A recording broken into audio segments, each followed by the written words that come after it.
Assalamualaikum warahmatullahi wabarakatuh. Perkenalkan, kami dari kelompok psikologi eksperimen. Di sini kami ingin menjelaskan mengenai hasil dari review jurnal yang telah kami lakukan, yang berjudul How Do Music Activities Affect Health and Well-being, a scoping review of studies examining psychosocial mechanism.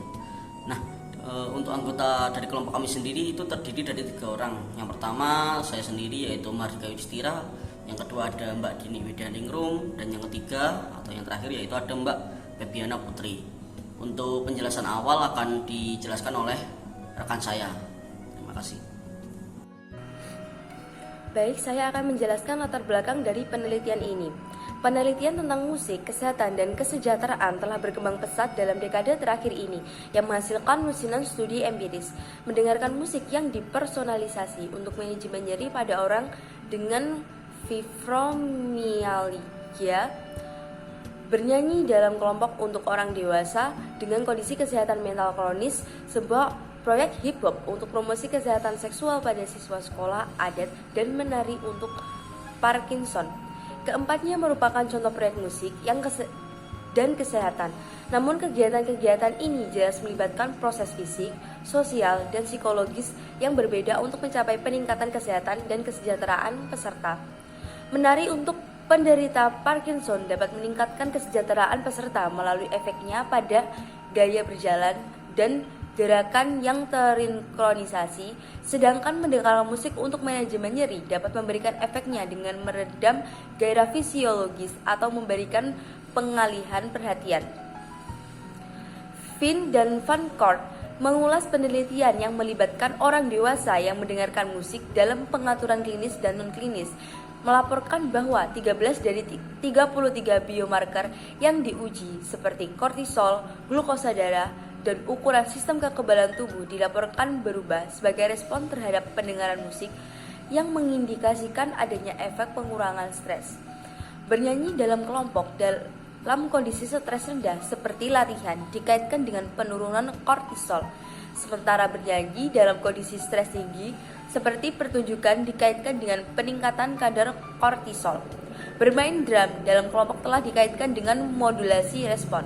Dengan adanya bukti-bukti yang ada mengenai mekanisme biologis dalam tinjauan ruang lingkup ini, peneliti berfokus pada proses psikologis, misalnya emosional, kognitif, perilaku, dan motorik, dan juga sosial, misalnya ikatan inklusif, identitas, dan budaya, yang dapat menjelaskan dampak kesehatan dan kesejahteraan dari aktivitas musik itu sendiri. Dalam merencanakan tinjauan ruang lingkup, peneliti mencari model teoritis yang komprehensif yang dapat menjelaskan spektrum aktivitas musik dan hasil kesehatan dan kesejahteraan melalui berbagai respons psikososial. Konseptualisasi peneliti selaras dengan model kontekstual oleh Kreutz yang menunjukkan efek menguntungkan dari aktivitas musik terhadap kesejahteraan dan kualitas hidup. Tujuan ruang lingkup penelitian ini menganalisis tentang bagaimana aktivitas musik dapat mempengaruhi kesehatan dan kesejahteraan peserta. Hasil dari penelitian ini adalah ukuran kesehatan yang termasuk gejala dan perilaku kesehatan dan juga kesejahteraan. Pengukuran sekunder mencakup berbagai proses psikososial seperti gairah, suasana hati, hubungan sosial, aktivitas fisik atau relaksasi, fungsi kognitif, dan identitas. Beragam aktivitas musik dipertimbangkan, yaitu mendengarkan musik secara reseptif dan disengaja, bermain alat musik, bernyanyi bersama, bernyanyi kelompok, membuat lirik dan nge-rap, gerakan dan tarian, serta menulis lagu, komposisi, dan improvisasi. Variabel bebas dari penelitian ini adalah kesehatan dan kesejahteraan, sedangkan variabel terikat dari penelitian ini adalah aktivitas musik. Terima kasih. Baik, di sini saya akan menjelaskan mengenai metode dan hasil. Di sini jurnal yang kami review itu menggunakan metode kuantitatif dan kualitatif. Dalam penelitian ini terdapat kriteria inklusi, yaitu makalah melaporkan penelitian empiris, diterbitkan dalam bahasa Inggris, melibatkan partisipan dewasa, dan melaporkan ukuran kesehatan atau kesejahteraan serta 1. atau lebih ukuran proses psikologis atau sosial yang kami sebut sebagai mekanisme. Untuk studi kuantitatif, kriteria berikut itu diterapkan, yaitu yang pertama, penelitian ini menggunakan ukuran yang divalidasi secara psikometrik dari hasil kesehatan atau kesejahteraan dan setidaknya satu variabel proses. Yang kedua, ada penelitian ini memiliki setidaknya 20 peserta per kondisi. Yang ketiga, jika kondisi kontrol atau pembanding disertakan, alokasi peserta ke dalam kondisi diacak atau pemeriksaan dilakukan untuk memastikan bahwa kedua subkelompok sebanding pada awal penelitian. Yang selanjutnya, para penilai tidak bergantung pada orang-orang yang memberi aktivitas musik. Untuk studi menggunakan metode kualitatif, pemeriksaan kualitas berikut diterapkan, yaitu yang pertama, deskripsi dan penjelasan untuk jenis analisis itu diberikan. Yang kedua, terdapat independensi antara fasilitator program musik dan mereka yang mengumpulkan dan menganalisis data. Untuk hasilnya sendiri itu mendengarkan musik secara reseptif dan disengaja ditemukan dapat mengurangi rasa sakit melalui perubahan gairah fisiologis pada beberapa penelitian, tetapi tidak penelitian lainnya. Mendengarkan musik bersama, misalnya itu konser atau program radio, itu meningkatkan hubungan sosial dan suasana hati pada orang dewasa yang lebih tua dan pasien rumah sakit.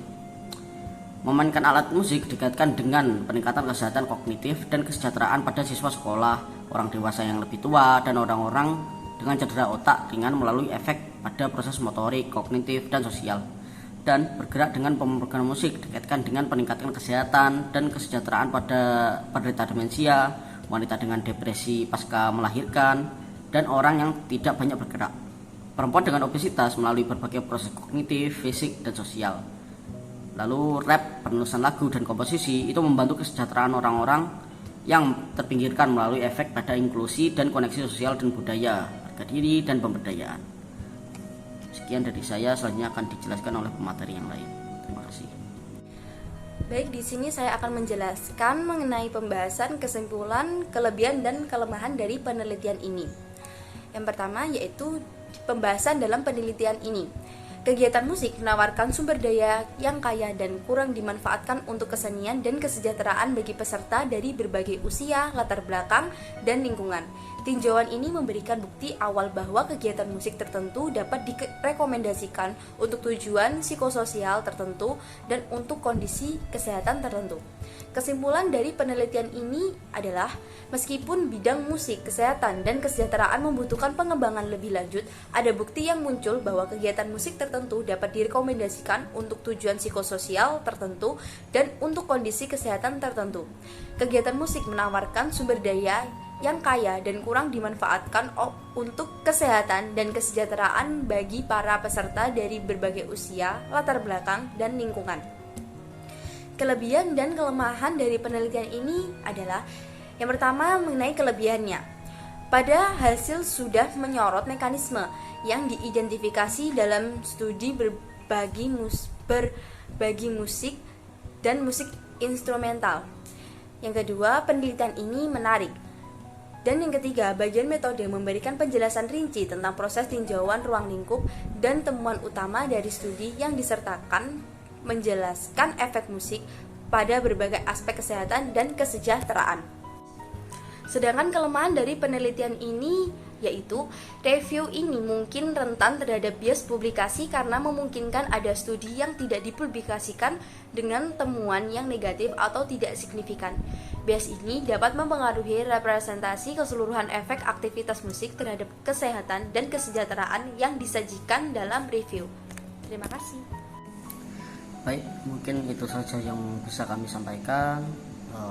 Bila ada salah kata kami mohon maaf. Sekian, terima kasih atas waktunya. Wassalamualaikum warahmatullahi wabarakatuh.